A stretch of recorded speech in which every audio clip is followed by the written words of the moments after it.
Before you destroy me in the comment section, just hear me out. I still think Resident Evil Requiem is a good game, but it's still missing a lot of content. I don't think it's worth the $70 price point, and throughout this video I'll explain why. First, I'm gonna start with the level structure. The care center is easily the best part of the game. I think Capcom did a really good job with the enemy variety here, but the patrolling patterns of these enemies are too predictable. How can I be scared of these enemies if they walk in a fixed path? I've had moments where I just waited for the enemy to pass by. I would run behind them and they wouldn't even hear me, and there wasn't much puzzle variety. It's just the same one, just a little bit harder each time. The stalkers in the care center aren't really that scary. The chef struggles to even notice you, and Chunk is limited to just one hallway. They're both too slow to even catch up to you, even if you're playing in first person. But the biggest thing that's missing in the care center is the fact that Gideon isn't a stalker type enemy. He shows up in one cutscene and then vanishes. How much scarier do you think that the second half of the care center would have been if Gideon was hunting you throughout the entire building? And the basement section has similar issues. I think the girl is too scripted and too predictable. I find it hard to be scared when I could just run back to the safe room and reset her position. And I found her patrol routes to be very limited. I found myself running around at times and she didn't even show up.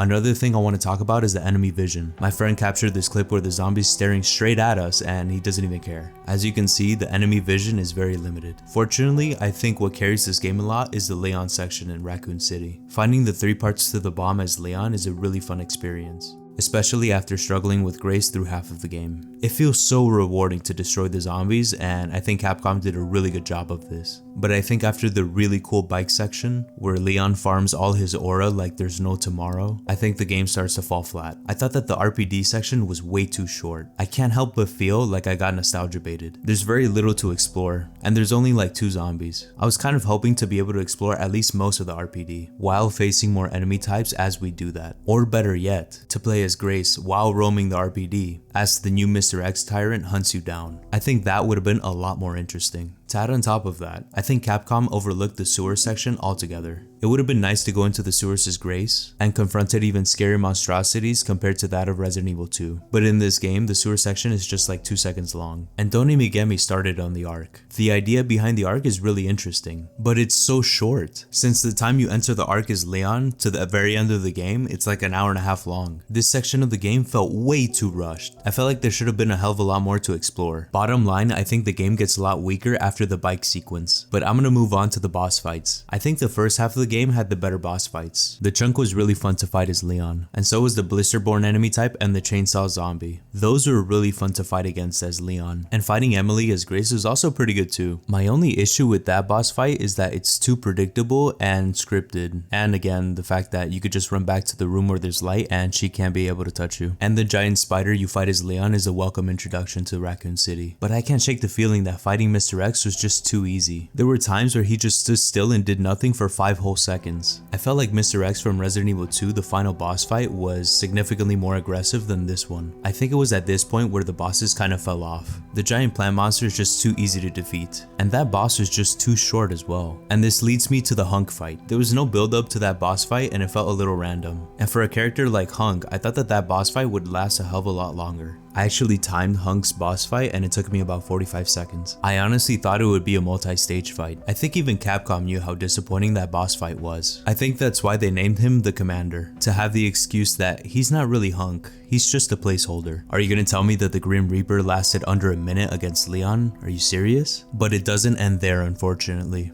Gideon's final boss fight was so disappointing. It took me 2 tries to kill him. I get that Leon is overpowered, but that doesn't mean that the boss fights have to be easy. I thought that Gideon would eventually turn into that giant snake, but that never ended up happening. I also think it would have been cooler if both Leon and Grace fought against Gideon in the final boss fight, or to be able to fight against Zeno, but we'll get to that later. My final talking point of this video is going to be the story. You know, the point of the game is so unclear when half of the player base chose the bad ending the first time around. I don't understand why Capcom does multiple endings of a game if you know that one of them is going to be canon and the other one isn't. Could you imagine going through the entire game for over 10 hours and then accidentally choosing the bad ending? That's so unsatisfying, and it happened to my friend. The game builds up Grace as the chosen one, but then at the end of the game it turns out she's just a regular person that just so happens to know some information that other people don't. And why would Zeno pump all of his resources and time on a project called Elpis where he doesn't even know what it is? He just assumes that the point of Spencer's research was to make a virus to control minds, and doesn't have Elpis tested before injecting it onto himself. I honestly thought Zeno would be a lot lot more interesting, that we would have a boss fight against him. But that never happened, and then he gets his head cut off like nothing. It felt so cheap.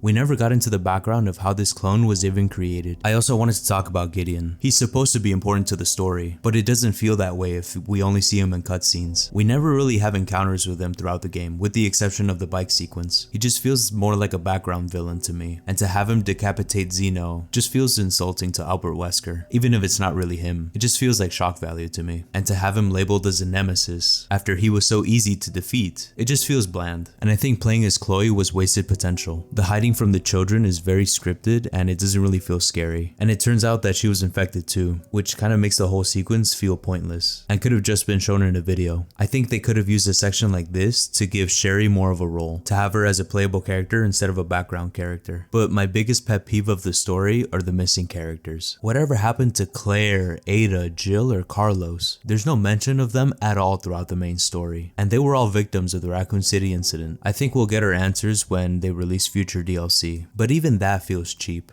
DLC should complement the main story, but not as a reminder that there was something missing in the main story. Throughout the entire game, I was wondering where Claire was, and all we get is a charm. You know, the story is all over the place when they give you a section in the main menu to give you a recap of the entire story, or when you find yourself reading the Resident Evil wiki. Requiem is a fun game, but it's all over the place. I think Capcom really cooked with making the game half horror and half action, but in doing so, I think they overlooked many important details. A lot of the issues that I've mentioned throughout this video have been going on for years in the Resident Evil games. I think the AI of the enemies have actually gotten worse, and because of this, Capcom relies on darker areas to make the game scarier. Besides very few moments with Grace, there's very little tension in this game. I think Capcom did a really good job with the action side on Leon, but I think they fell flat on their face with Grace's horror sections. Capcom also has a pattern of dropping the quality of their game in their second half, kind of like with Resident Evil 7. My friend pointed out that this game needed one more year to cook, and I couldn't agree more. You know the game's way too short when you beat it within 11 hours after waiting 3 years for the game to come out, and I took my sweet time with it too. I think it's too soon to say this, but I think Resident Evil Village is better than this game, because that game is actually scary when it wants to be, and it has better boss fights too. But regardless of the points I've made throughout this video, I still found the game really fun to play. I just don't think that after waiting for 3 years that it's worth $70. I'm happy for Capcom that they sold 5 million copies within 5 days, because I really do want this franchise to thrive, but I want each of their games to be made well, not rushed. I've seen people online give it 9s out of 10s and 10s out of 10s. But what do you guys think after watching this video? Do you still think Requiem is a near perfect game? Or do you find yourself agreeing with most of my points? Let me know what you think about Resident Evil Requiem down in the comments, and thank you for watching.